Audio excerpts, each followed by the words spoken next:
இன்னைக்கு ஒரு சாதாரண விஷயங்க. காலையில கிளம்புறோம் வீட்டுல இருந்து, மழை வர மாதிரி இருந்தா கொடை எடுத்துன்னு போவோம்ல, போவோமா போக மாட்டோமா? அப்படி இன்றைக்கு காலையில் நாம் போட்ல மீன் பிடிக்க போறோம்னு வச்சுங்க, இலங்கை மீனவர்கள் நம்மளை தாக்கலாம் சுடலாம் என்று சொன்னால் நாம் என்ன எடுத்துக்கொண்டு போகணும்? துப்பாக்கி எடுத்துக்கொண்டு போனோம். நம்ம துப்பாக்கி எடுத்துன்னு போனா அது சட்டத்துக்கு புறமா மாறிடும். எப்படி பட்டியல் சமூக மக்களுக்கு, வன்கொடுமைக்கு உள்ளான மக்களுக்கு ஆயுதம் வழங்க வேண்டும் என்று சட்டம் சொல்கிறதோ, அதை போல மீனவர்களுக்கு இந்த அரசு ஆயுதம் வழங்க வேண்டும். உன்னால் சுடுவதற்கு வக்கீல் இல்ல, உன்னால என்ன தடுப்பதற்கு வக்கீல் இல்ல. இப்ப சாதாரணமா ரோட்ல போறோம், ஒரு நிறுத்துக்கோட்டை போட்டு வச்சிருக்கான். நிறுத்துக்கோட்டுக்கு முன்னாடி நின்னோம்னா ஓகே, கொஞ்சம் தள்ளி நின்னோம்னா ஃபைன் போடுறான். கடல்ல எவன்டா கோடு போட்டுவேன்? அப்போ மீனவர்கள் சாதாரணமா இயற்கையா கொஞ்சம் கடந்து போயிடுறான், அதுக்கு இவ்வளவு பெரிய தண்டனையா? ஆனா இங்க இருக்கிற மீனவர்களை பார்த்தா ஒரு மீனவர் கூட பேராசை பிடித்த மீனவர் மாதிரி தெரியல. ஆனா இங்க மீனவர்களை சுட்டால் தமிழகத்தில் இருக்கிற அரசு, தமிழகத்தில் ஆழ்ந்து கொண்டிருக்கிற திராவிடம் என்ன சொல்லுது? நம்முடைய மீனவர்கள், தமிழக மீனவர்கள் பேராசை பிடித்தவர்கள் என்று சொல்கிற கூட்டம் ஆட்சி செய்கிற வரை, இந்த திராவிடம் ஆட்சி செய்கிற வரை இதே நிலைதான் நீடிக்கும். இன்னைக்கு எவ்வளவு மீனவர்கள் இறக்கிறான். கேரளாவில் இருந்த போது சொன்னாங்க 2 கோடி ரூபாய் கொடுத்தாங்கன்னு. இன்டர்நேஷனல் கடல் எல்லையில் தாண்டி ஒரு மீனவன் இறந்தால் அதை இன்டர்நேஷனல் நீதிமன்றத்தில் அதை வழக்கை தொடர்ந்து குறைந்தபட்சம் 1 கோடி ரூபாய் நிவாரணம் வேண்டும் என்று கேட்பதற்கு இங்கு யாருக்காவது தகுதி இருக்கிறதா? இல்ல அந்த எண்ணம் இருக்கிறதா? எனவே இது முதற்கொண்டு ஏதாவது ஒரு மீனவன் இங்க இறந்தான்னா இதை இந்த வழக்கை இன்டர்நேஷனல் நீதிமன்றத்தில் இவங்க கொண்டு வரணும். அப்படி இல்லைன்னா நாம அதற்கு உண்டான வேலையை செய்யும். இங்க நம்ம சொல்றோம், இலங்கை நம்முடைய தமிழக மீனவர்களை இலங்கை அரசு பிடிச்சுன்னு போனா அவமானப்படுத்துது, அசிங்கப்படுத்துது அப்படிலாம் சொல்றோம். சரி, உன் சமூகத்துக்காரனை அசிங்கப்படுத்தா வெளியூர்காரன் சொல்றியே, வெளிநாட்டுக்காரன் சொல்றல்ல, தமிழகத்தில் உன்னோட சகோதரன் அகதியா வந்திருக்கான்ல, அகதியா வந்திருக்கானே, அவன் எப்படி இருக்கான் அப்படின்ற ஒரு மனசாட்சிப்படி நீ என்னைக்காவது ஒரு நாள் தமிழகத்தில் இருக்கிற தமிழன் அந்த அகதி முகாமில் போய் பார்த்து இருக்கிறோமா?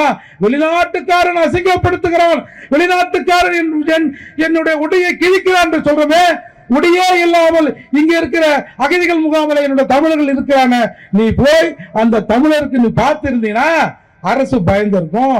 இவன் வெளியூரில் இருக்கிற ஈழத்தில் இருக்கிற தமிழர்களுக்கே இப்படி நடக்கிறான்னு சொன்னால் உள்ளூரில் இருக்கிற தமிழர்களை ஏதாவது சென்றால் என்ன செய்வான்னு அரசு பயந்திருக்கும். நாம தான் அந்த பக்கமே போறது இல்லையே. அப்ப எப்படி இதுக்கெல்லாம் ஒரு தீர்வு கிடைக்கும்? மத்தியில அது பிஜேபி அரசாக இருந்தாலும் சரி, காங்கிரஸ் அரசாக இருந்தாலும் சரி, தமிழன் தன்னை தமிழனாக உணராத வரை, தமிழன் தன்னை தமிழனாக வெளிக்கொண்டு நிற்காத வரை இந்த கொடுமைகள் எல்லாம் நடக்கத்தான் செய்யும். எனவே இங்க இருக்கிற தமிழர்கள் முதல்ல ஒன்றிணைங்க. நீங்க பாருங்க, உலக அளவுல இயக்கத்திற்கு தடை விதிச்சிருக்கான். சரி, எங்களை ஒரு பயங்கரவாத இயக்கமாக நீங்கள் பார்க்கிறீர்கள் என்று சொன்னால் அந்த தடைக்கு நாங்கள் ஒத்துக்கொள்கிறோம். ஆனால் இந்தியாவில் தடை விதித்திருக்காங்கல்ல, எப்படி இந்தியாவில் தடை விதிக்க முடியும்? 8 கோடி தமிழர்கள் இந்தியாவில் இருக்கிறோம். என்னுடைய சகோதரன் அவன், நீ மத்திய அரசு இந்த தடையை விலக்குகிறதோ இல்லையோ, நாங்கள் விலக்க ஒரு கோரிக்கை வைக்கிறோம் என்று இதுவரை தமிழகத்தில் இருந்து விடுதலை புலிகள் இயக்கத்தின் மீதான தடையை நீக்க வேண்டும் என்ற ஒரு கோரிக்கைக்கு இங்க இருக்கிற தமிழர்கள் என்றைக்காவது எழுப்பி இருப்போமா? அப்ப எப்படா தமிழனை மதிப்பான்? எப்படி மதிப்பான்? இப்படி அடிமையா கடந்து, சாராயத்துக்கு அடிமையா கடந்து, திராவிட கட்சிகள் ஏதாவது காசு கொடுத்தான்னா அவன் பின்னாடியே போனீங்கன்னா உன்னை நாயை விட கேவலமாகத்தான் இந்த திராவிடர்கள் மதிப்பார்கள். எனவே நாம் அவங்க பாருங்க, இங்க தமிழ்நாட்டில் இருக்கிற தமிழனோட நிலைதான் ஒட்டுமொத்தமாக உலகத்திலே இருக்கிற தமிழின் நிலையை உயர்த்தும். தமிழகத்திலே இருக்கிற தமிழன் தாழ்ந்து இருந்தான்னா ஒரு பய தமிழனை மதிக்க மாட்டான். இன்றைக்கு ஒற்றை நம்பிக்கையாக அண்ணன் சீமான் உலகத்திலே இருக்கிற எல்லா தமிழர்களுக்கும் ஒற்றை நம்பிக்கையாக சீமான் நிற்கிறார். அந்த சீமான் சொல்வதை இந்த தமிழர்கள் தயவு செய்து கேளுங்க. எனவே அது மட்டும் இல்லாமல் இந்த ஒட்டுமொத்த மீனவர் சமூகமும் தங்களை எஸ்டி பிரிவின் கீழ் கொண்டு வரணும்னு சொல்றான். அப்படி எஸ்டி மலைவாழ் பிரிவின் கீழ் கொண்டு வந்தாங்கன்னா அந்த பகுதிகள், அதாவது அந்த பகுதிகள் ஷெட்யூல் பிளேஸ் கீழே வந்துடும். அதாவது ஷெட்யூல் பிளேஸ் என்ன தமிழ்ல சொல்றது, வரையறுக்கப்பட்ட பகுதிக்குள் மீனவ பகுதிகள் கடற்கரை ஓரங்கள் வந்து விட்டா எந்த மயிராண்டியும் அங்க போய் நான் வந்து அணுகுலை வைக்கிறேன், அதை வைக்கிறேன், இதை வைக்கிறேன், அணுகுலை வைக்கிறேன் அப்படின்னு எவனுமே அங்க வந்து விட முடியாது. அது மட்டும் இல்லாமல் தமிழகத்தில் இருக்கிற எந்த அரசாக இருந்தாலும் அந்த அரசு உத்தரவு இல்லாம மத்திய அரசு தன்னிச்சையா எந்த திட்டத்தையும் கடற்கரை பகுதியில் செய்ய முடியாது. எனவே அந்த ஒற்றை கோரிக்கைக்காவது நாம வந்து தொடர்ந்து போராடணும். இன்னைக்கு பாருங்க, இன்னைக்கு வந்து யாரோ 4-5 பேர் வந்திருக்காங்க பொழுது, அதுல ஒருத்தர் கேட்கிறாரு, என்ன நீங்க அனுப்பின மருத்துவ கழிவும் நீங்க அனுப்பின கோழிக்கு இருக்கிறது இந்த திருநாயெல்லாம் வந்து சேர்ந்ததுங்க, நல்லபடியா வந்து சேர்ந்ததுன்னு ஒரு அக்கா சொல்லுது. அதுக்கு திரும்ப அந்த அக்கா சொல்லுது, நாங்க அனுப்பின மல்லாரி அந்த கல்லாரி களிமணாரெல்லாம் வந்துச்சா அப்படின்னு அக்கா பினராயி விஜயன் கூட பேசுது. இந்த போட்டோ இன்னைக்கு வந்து வெளியில வந்து பிரபலமா மீம்ஸா போட்டு எல்லாரும் சிரிக்கிறான். ஆனால் என்றைக்காவது தமிழர்கள் சரி, இவன் வந்து சிவகுமார் வராரு, கேரள அமைச்சர் முதலமைச்சர் வராரு, தமிழகத்தில் இருக்கிற தமிழர்கள் எவனாவது எப்படினா என் தமிழகத்தில் உரிமையை பறித்த நாய்கள் தமிழகத்தில் நுழையலாம் அப்படின்னு ஒரே ஒரு சின்ன சலம்பல் ஒண்ணுமே இல்லையே. அப்புறம் எப்படி நீ 8 கோடி பேர் இல்ல 80 கோடி பேர் தமிழர்கள் இருந்தாலும் இந்த மாதிரி இருந்தீங்கன்னா பன்னியை விட உன்னை கேவலமா நினைப்பான். குறைஞ்சபட்சம் ஒரு பன்னி எடுத்து வித்தா கூட ஒரு 4000-5000 தேரும். இவனோட மதிப்பு வெறும் 200-300 அப்படித்தான் இந்த அரசுகள் பார்க்கும். எனவே இங்க இருக்கிற தமிழர்கள் முதல்ல அண்ணன் சீமான் பேச்சை கேளுங்க. நீங்க ஒரு புள்ளி விவரம் சொல்றேன், நம்முடைய கடல் எல்லையை தாண்டினார்கள் என்பதற்காக, அதாவது IMPL அதை தாண்டான்றதுக்காக இலங்கை அரசு நம்முடைய தமிழக மீனவர்களை பிடிக்குது. 2020 74 தமிழக மீனவர்கள் கைது செய்யப்பட்டிருக்கிறார்கள் நம்முடைய அந்த இலங்கை அரசால். தமிழகத்தில், அதாவது இந்திய போலீஸா என்ன வேணாலும் சொல்லு, தமிழகத்தில் கடல் எல்லைக்குள் நுழைந்தான் என்று ஒருத்தரும் கைது செய்யப்படல. 2023 நம்ம 143 பேர் கைது செய்யப்பட்டிருக்கோம், அவங்க 5 பேர். 2022 223 பேர் நாம கைது செய்யப்பட்டிருக்கோம், அந்த சைடு ஒண்ணுமே இல்லை. இவனையா ஒருத்தருமே, நமக்கு தான் எல்லை தெரியல, சரி அவன் எப்படி எல்லையோட நின்னான்? அப்போ அவனும் என்ட்ரி ஆகிறான், நாமளும் தவறுதலா என்ட்ரி ஆகிறோம். நாம தவறுதலா என்ட்ரி ஆனா அங்க பிடிக்கிறான், அவன் தவறுதலாக என்ட்ரி ஆனா நம்முடைய அதிகாரி போயிடுமா மாப்பிள்ள போயிடுங்க அப்படின்னு அனுப்புறான். அதே மாதிரி 2023 220 பேர் நம்முடைய தமிழக மீனவ சகோதரர்கள் கைது செய்யப்பட்டிருக்கான். இலங்கை மீனவர்கள் ஒருத்தன் கூட கைது செய்யப்படல. அதே மாதிரி 2024 சொல்லிட்டுனா 2025 ஜனவரி வரை 53 பேர், பிப்ரவரி வரை 43 பேர் இலங்கை அரசால் கைது செய்யப்பட்டிருக்கான். அதனால இப்படி இவ்வளவு கேவலங்கள் நடந்து கொண்டிருக்கிற நிலையில நீங்க பாருங்க, இந்திய அரசால் கைது செய்யப்பட்ட இலங்கை மீனவர்கள் எண்ணிக்கை 2020 12, 21 12, 22 34, 23, இப்போ 2002 ஒண்ணுமே இல்லை. அப்போ கலைஞர் கருணாநிதி சொன்னது உண்மைதானே, நம்ம எல்லாம் பேராசைக்காரர்கள் தானே, அதாவது தானே அவன் பிடிக்கிறான். நீ பேராசை இல்லாம கிடைச்சது போதுன்னு இருந்தா உன்னை அவன் பிடிச்சிருப்பானா? ஒரு தமிழகத்தின் முதல்வர் இங்கே ஒரு பெரும்பான்மை சமூகமாக இருக்கிற ஒரு மீனவர் சமூகத்தை பேராசைக்காரர் என்று சொன்னார், அப்பவும் ஒன்றும் நடக்கல. காங்கிரஸ் ஆட்சி காலத்தில் மீனவர்கள் சுடப்படுகிறார்கள், இவன் காங்கிரஸ் கட்சி மீனவர் அணியில் இருக்காங்க மீனவர்கள். இது என்னங்க நியாயம்? இது காங்கிரஸ் ஆட்சி சொல்லுது. இன்னைக்கு பிஜேபி ஆட்சியா கூட இருக்கட்டும், பிஜேபி ஆட்சியில் தமிழக மீனவர்கள் கைது செய்யப்படுகிறார் என்று சொன்னால் பிஜேபி மீனவன் நிற்கிறானே, நீ நின்னா பரவாயில்ல, அவன் நின்னா பரவாயில்ல. மீனவர்கள் தங்கள் சமூகம் சுடப்படுகிறது, கைது செய்யப்படுகிறது, கொடுமைப்படுத்தப்படுகிறது, உடைகளை அழுத்துக் கொண்டு அவன் அம்மனமாக்கி தமிழர்களை அசிங்கப்படுத்துகிறான் என்ற நிலை இருக்கிற போது அந்தந்த கட்சியில தமிழன் நிக்கிறோம் இல்ல, அதுதான்டா நம்முடைய கேவலம், அவனுடைய வெற்றி. எனவே இங்க இருக்கிற தமிழர்கள் என்றைக்கு இவன் வந்து தமிழனா இவனை உணர்றானோ, அதை உணராத வரை இவனை வந்து யாரும் ஒன்றும் பண்ண முடியாதுங்க. அதனால இந்த தமிழகத்தில் இருக்கிற தமிழர்கள் உன்னை புரிந்து கொள்ளுங்கள், நமக்கு சுயசாதி பற்று தேவை, அதே போல பிறசாதி நட்பு தேவை என்பதை இங்க இருக்கிற தமிழர்கள் புரிந்து கொள்ள வேண்டும். இன்றைக்கு ஒற்றை தமிழகத்தின் தமிழர்கள் ஒற்றை நம்பிக்கையா இருக்கிற அண்ணன் சீமான் தமிழகத்துக்கு மட்டுமல்லடா, உலக அளவில் நீங்க வெளிநாட்டில் இருக்கிற தமிழர்கள் யாரை வேணாலும் பேசுங்க, அண்ணன் எப்படி இருக்காரு, சீமான் அண்ணன் எப்படி இருக்காரு, சீமான் அண்ணன் எப்படி இருக்காரு அப்படிதான் சொல்றான். வெளியிலே இருக்கிற தமிழர்கள் சொல்றான், தமிழகத்திலே இருக்கிற தமிழர்கள் கொஞ்சமாவது சூடு சொர்ணையோட வந்து நில்லுங்கடா.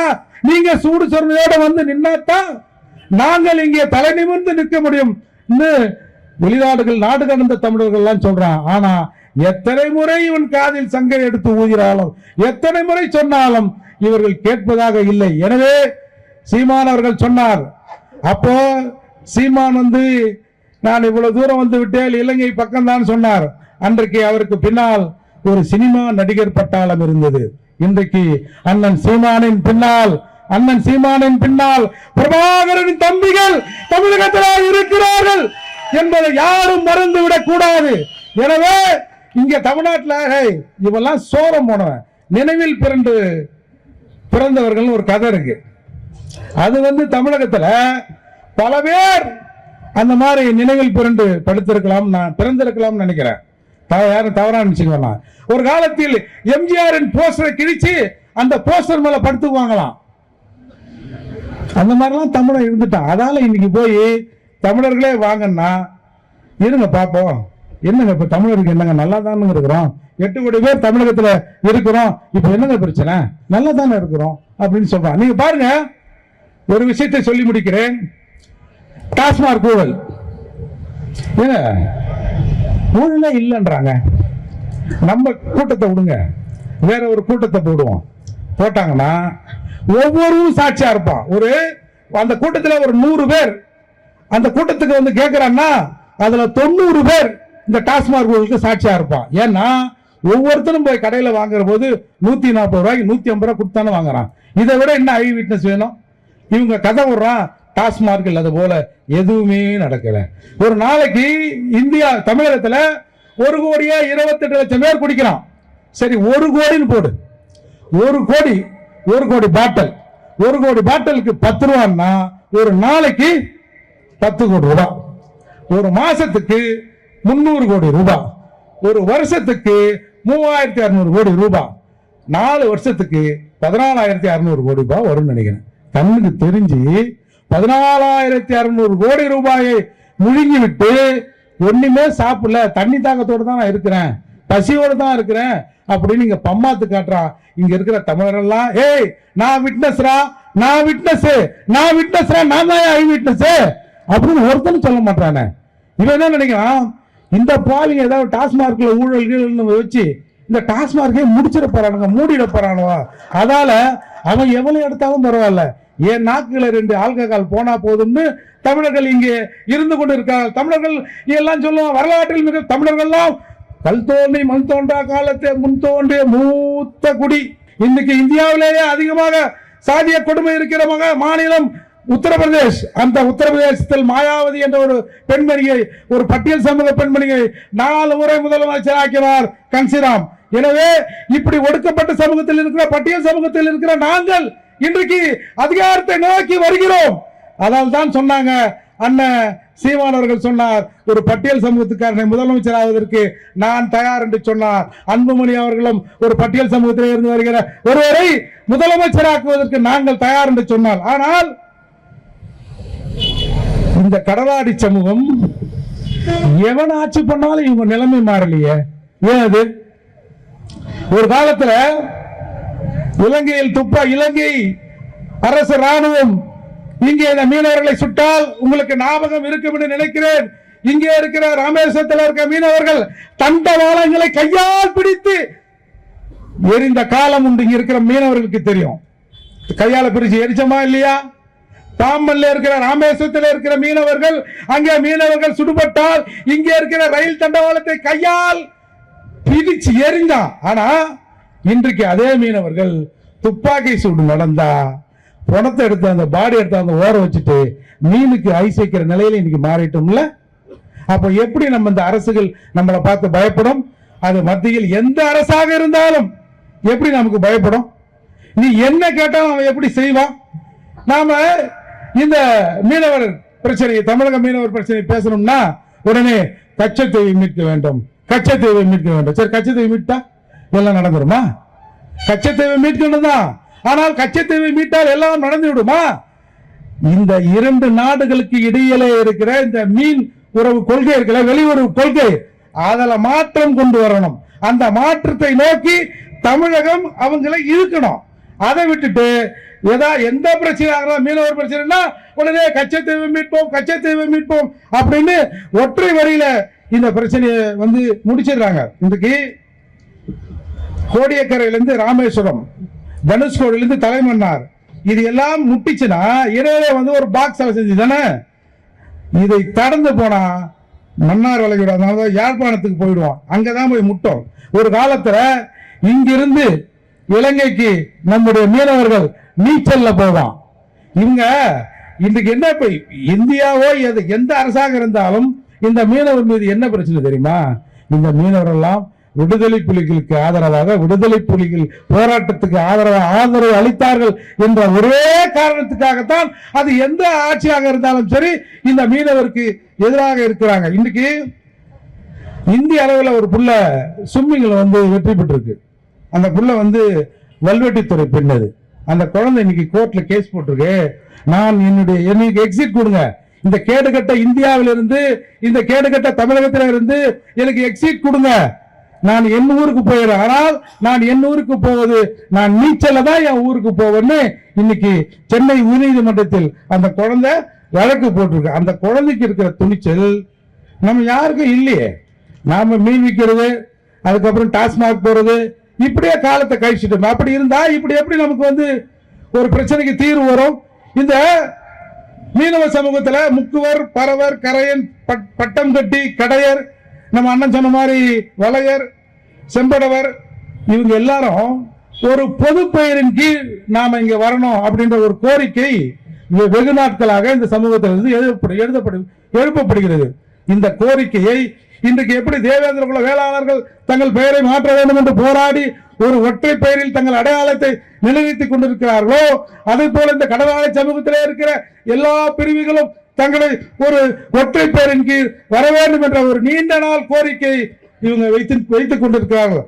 அந்த கோரிக்கையில அவங்க சொல்ற பேர்ல வேணா ஏதாவது மாற்றங்கள் இருக்கலாமே தவிர, ஆனால் இந்த மக்களை ஒரு குடையின் கீழ் நிச்சயமாக அணிதிரட்ட வேண்டும். ஏனென்று சொன்னால் தமிழகத்தில் இருக்கிற இவ்வளவு மீனவர் இருக்கிறவங்கள மீனவர் சமூகத்தின் பிரதிநிதி யாருன்னு சொல்லுங்க பார்ப்போம்.